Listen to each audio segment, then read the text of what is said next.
Friends आज ये क्षुद्र भिडियो जो शक्तिशाली तंत्रोक्त द्रव्य को शेयर करुच्ची आपण मैंने जो स्नान कर स्नान पानी रे केवल मिसईकरी व्यवहार करंतु यह द्वारा आपंकर जेकोसी ब्रेकअप समस्या होता किंबा नूतन भाव स्नेह संपर्क जदि काठार चाहूथांती एवं संगठितता हो पार न थाए तेबे चमत्कार भाव में से स्त्री अथवा झील सह आपंकर सुसंपर्क गढ़ी उठिबो एवं आपण तांको जहाँ चाहिए से आपको अन्याय प्रदान करेंगे आपंकर यही शक्तिशाली तंत्रोक्त द्रव्य को संग्रह करने जो भाव में सहज व्यवहार विधि से भाव में सहज मात्र यार शक्तिशाली तंत्रोक्त प्रभाव एभली मात्रा शक्तिशाली जो स्त्री अथवा झील सामना को आपण मैंने यही क्रिया माध्यम जी से आपंकर दर्शन मात्र के ही तत्काल समोहित विमोहित अवस्था को प्राप्त हेबे एवं आपंकर निजर अभिप्राय जणाई ओठ खोलिबार मध्य आवश्यक नहीं से आपंकर दर्शन मात्र के ही सबकिछि ज्ञात होइकरी आपंकर प्रति प्रेम भावापन्न होई उठिबे काम भावापन्न होई उठिबे। एही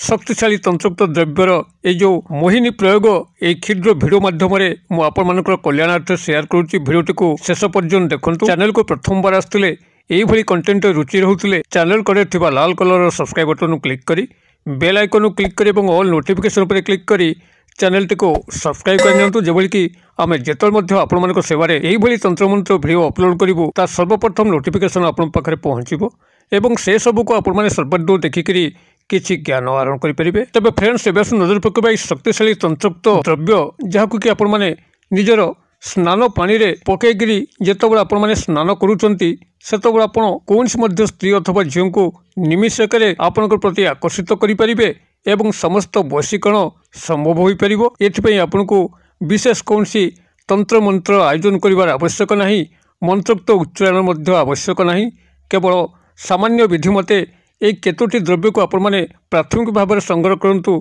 जहाँकि आपंकर पाखे थिबा पूजा सामग्री किंबा पंसारी भाई पुटली बनिया दुकान में मिलिबो एवं एथि आपण कौन विशेष मूल्य दबाक पड़ो ना आपंकर मात्र 20 ରୁ 25 टंका भितर आपण मैंने यही द्रव्य को संग्रह करेंगे। आप नोट करनियंतु केउ केउ द्रव्य आपंकर यही तंत्रोक्त क्रिया आवश्यक पड़ो। प्राथमिक भाव में आपको दरकार पड़ो सुहागा जहाँकि आपंकर सुना सांगे सुना को जोड़ापी व्यवहार करा जाए। जदि तंत्रोक्त दृष्टिकोण देखती तेबे सुहागा आपंकर संपर्क जोड़ापी माहिरी अटे। जितेबाला आपंकर कौन संपर्क भांगी जाउची किंबा कौन नुआ स्नेह संपर्क गठन हो पारना तेबे सुहागार यही तंत्रोक्त प्रयोग चमत्कार ढंग से कार्य करें।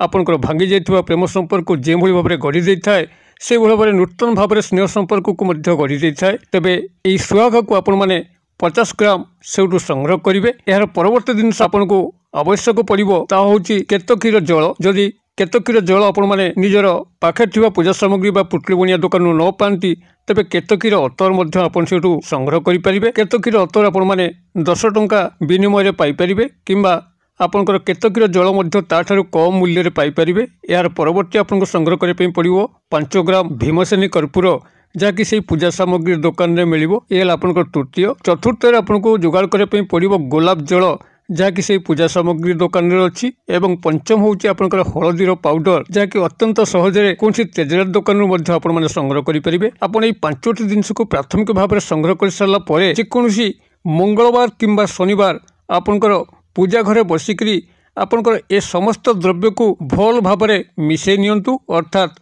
आपंकर भीमसेनी कर्पूर एवं सुहागा को प्राथमिक भाव में भल कर चूर्ण कर सारापर यही चूर्ण को आपण मैंने गोलाप जल में भर्ती कर दिंतु। तापर आपंकर केतकीर अतर हो कि केतकीर जल को हो प्रवेश करंतु एवं से आपंकर हलदीर पाउडर को मिसई दिंतु। यही भाव में आपड़ यह गोटे सम्मिश्रण प्रस्तुत करंतु एवं यह पूजा घरे रखिकी ये जो क्षुद्र मंत्र कहूँ ये क्षुद्र मंत्र को आपण मात्र 21 थर उच्चारण करंतु। मंत्रटी आपंकर यही रहिबो अयम ह्रीम चामुंडा देवी नमो नमः। मुझे कहीदे अयम ह्रीम चामुंडा देवी नमो नमः बनान डाकी दूची अयम अये अनुसार ह्रीम हर फला दीर्घकार अनुसार चामुंडा देवी नमो नमः मंत्रटी अयम ह्रीम चामुंडा देवी नमो नमः। आपण मैंने यही मंत्रटी को से 21 थर उच्चारण करेंगे। 21 थर उच्चारण पर जेकोसी गणन सामग्री हो किंबा हाथर अंगुली सहायतार हो आपण या गणन करने। जितेबाला आपंकर 21 थर मंत्र उच्चारित हो जाउची आपंकर यही सम्मिश्रण महाशक्तिशाली सम्मिश्रण में परिणत होउची एवं यह प्रस्तुत कर सारापर ଆପଣ ତାର ପରବର୍ତ୍ତୀ ଯେବେଠାରୁ ମଧ୍ୟ ଆପଣ ସ୍ନାନ କରିବେ ସେହି ସ୍ନାନ ପାଣିରେ ଆପଣ ଏଥିରୁ ମାତ୍ର 2 ବୁନ୍ଦା ପକାଇକରି ସେହି ପାଣିରେ ସ୍ନାନ କରିବେ ଏବଂ ସ୍ନାନ ସମୟରେ ସମ୍ପୃକ୍ତ ସ୍ତ୍ରୀ ଅଥବା ଝିଅ ଯାହାକୁ ଆପଣ ନିଜର ସମ୍ମୋହନ କ୍ରିୟାରେ ବ୍ୟବହାର କରିବା ପାଇଁ ଚାହୁଁଛନ୍ତି, ଯାହାଙ୍କ ସହ ଆପଣଙ୍କର ବ୍ରେକଅପ୍ ହୋଇଛି କିମ୍ବା ନୂତନ ଭାବେ ସ୍ନେହ ସମ୍ପର୍କ ଗଠନ କରିବା ପାଇଁ ଚାହୁଁଛନ୍ତି, ତାଙ୍କର ସ୍ମରଣାର୍ଥ ହିଁ ଆପଣଙ୍କୁ ସ୍ନାନ କରିବା ପାଇଁ ପଡ଼ିବ ଏହି ପାଣିରେ ଏବଂ ଏହାକୁ ଗଣି ଗଣିକରି 11 ଦିନ ପର୍ଯ୍ୟନ୍ତ ବଜାଇ ରଖିବେ। 11 ଦିନ ତ ବହୁତ ଦୂରର କଥା। ଯଦି ଆପଣମାନେ କ୍ରିୟାଟିକୁ ସଠିକ୍ ଭାବରେ ନିଭାଉଥିବେ ନିଶ୍ଚିତ ଭାବରେ ମାତ୍ର 2 ରୁ 3 ଦିନ ମଧ୍ୟରେ ସେହି ପୁରାତନ ଭାଙ୍ଗି ଯାଇଥିବା ସ୍ନେହ ପ୍ରେମ ସମ୍ପର୍କ ତାଙ୍କ ସଙ୍ଗରେ ପୁନରୁଦ୍ଧାର ହୋଇପାରିବ। ସେ ଆପଣଙ୍କ ସହ ହ୍ୱାଟ୍ସଆପ୍ ମାଧ୍ୟମରେ ହେଉ କଲ୍ ମାଧ୍ୟମରେ ହେଉ ସମ୍ପର୍କିତ ହେବେ ଏବଂ ସମସ୍ତ ପଛ କଥା ଭୁଲିକରି ଏକ ନୂତନ ସ୍ନେହ ସମ୍ପର୍କରେ ଆପାୟିତ ହେବେ। ଅଥବା ଯଦି କୌଣସି ନୂଆ ଭାବେ ସ୍ନେହ ସମ୍ପର୍କ ଆପଣ ଚାହୁଁଥାନ୍ତି, କୌଣସି ସ୍ତ୍ରୀ ଅଥବା ଝିଅଙ୍କ ସହ ଆପଣଙ୍କର ପ୍ରେମ ସମ୍ପର୍କ ସ୍ଥାପନ ହୋଇପାରୁନଥାଏ, ଦେଖିବେ ଚମତ୍କାର ଢଙ୍ଗରେ ଆପଣଙ୍କର ଦର୍ଶନ ମାତ୍ରକେ ହିଁ ସେ ପ୍ରେମ ଜର୍ଜରିତ ହୋଇପଡ଼ିବେ, କାମ ଜର୍ଜରିତ ହୋଇପଡ଼ିବେ। ଆପଣଙ୍କର ସମସ୍ତ ମନର ଅଭୀଷ୍ଟକୁ ସେ ପରିପୂର୍ଣ୍ଣ କରି ଚାଲିବେ। ଆପଣମାନେ ଏହି କ୍ରିୟା ମାଧ୍ୟମରେ କୌଣସି ପୁରୁଷକୁ ମଧ୍ୟ ଆକର୍ଷିତ କରିକରି ଆପଣଙ୍କର ଯେକୌଣସି କଲ୍ୟାଣକର କାର୍ଯ୍ୟ କରିପାରିବେ। ସେ ପୁରୁଷଟି ଆପଣଙ୍କର ନିଜର ଉପରିସ୍ଥ ଅଫିସର ବସ୍ ହୁଅନ୍ତୁ, କର୍ମଚାରୀ ମହଲର କେହି ମଧ୍ୟ ହୁଅନ୍ତୁ ଅଥବା ସାମାଜିକ ପାରିବାରିକ କ୍ଷେତ୍ରରେ କେହି ମଧ୍ୟ ହୁଅନ୍ତୁ, ନାରୀ ପୁରୁଷ ନିର୍ବିଶେଷରେ ଆପଣ ଯାହାକୁ ମଧ୍ୟ ଚାହିଁବେ ଏହି ତନ୍ତ୍ରୋକ୍ତ ସମ୍ମୋହନ କ୍ରିୟାରେ ସାମିଲ କରିବେ। କେବଳ ଯେତେବେଳେ ଆପଣମାନେ ସ୍ନାନ କରୁଥିବେ ସେହି ପୁରୁଷ ଅଥବା ନାରୀଙ୍କର ନାମକୁ ମନେ ମନେ ଗୁଞ୍ଜନ କରିକି ଆପଣ ସ୍ନାନ କରିବେ ଏବଂ ଏହି ସମ୍ମିଶ୍ରଣରୁ 2 ବୁନ୍ଦା ତା ପୂର୍ବରୁ ଆପଣ ସେହି ପାଣିରେ ମିଶାଇଥିବେ। ଆପଣମାନେ କ୍ରିୟାଟିକୁ ଏହି ଢଙ୍ଗରେ କରନ୍ତୁ ଏବଂ କିଭଳି ଚମତ୍କାର ଘଟୁଛି ମୋତେ ନିଶ୍ଚିତ ଭାବରେ କମେଣ୍ଟ ବକ୍ସରେ ସେୟାର କରନ୍ତୁ। ଭିଡ଼ିଓ ଭଲ ଲାଗୁଥିଲେ ଲାଇକ୍ କରିବା ପାଇଁ ଭୁଲନ୍ତୁ ନାହିଁ, ସାଙ୍ଗସାଥି ମହଲରେ ସେୟାର କରିବା ପାଇଁ ମଧ୍ୟ ଭୁଲନ୍ତୁ ନାହିଁ। ଭିଡ଼ିଓର କ୍ଷୁଦ୍ର ପରିସର ମଧ୍ୟରୁ ମୋତେ ଏଇଠି ଆଜି ବିଦାୟ ଦିଅନ୍ତୁ। ପୁଣି ଆପଣମାନଙ୍କ ସହ ଦେଖାହେବ ଆଉ ଏଇଭଳି ଏକ ଶିକ୍ଷଣୀୟ ଭିଡ଼ିଓରେ। ସେ ପର୍ଯ୍ୟନ୍ତ ଦର୍ଶକ ବନ୍ଧୁ ଆପଣମାନେ ସମସ୍ତେ ମଙ୍ଗଳମୟଙ୍କ କୃପାରୁ ଭଲରେ ଥାନ୍ତୁ। ରହୁଛି।